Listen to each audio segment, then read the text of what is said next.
Today on Tuesdays with Taylor, I'll be sharing with you why selling is not the best option when it comes to increasing your wealth and building up as much equity as possible.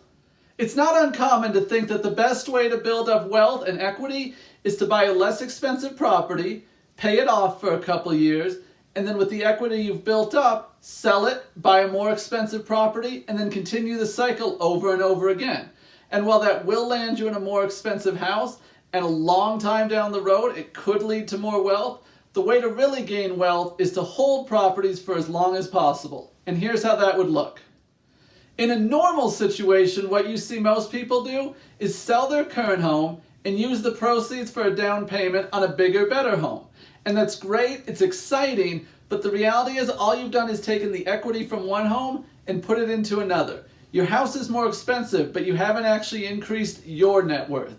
In this situation, what I'd be advising is renting out your current home. Hopefully your mortgage payment would be less than what a renter's paying. So you have somebody else making the mortgage payment for you in essence, and you might even be pocketing a couple extra $100 a month. From there, this is what can happen. Now with 2 properties under your belt, the options continue to grow. You can use the equity in the first home to buy a different investment property if that makes more sense, or just continue to have the 2 properties and use the money from the rent to pay down the mortgage on one or both houses. From there, you can just continue to grow your real estate empire. Again, truly the way to build wealth through real estate is buying and holding, not simply buying and selling for a profit. That's great for the short term, but in the long term, as houses continue to rise, the more properties you have, the better.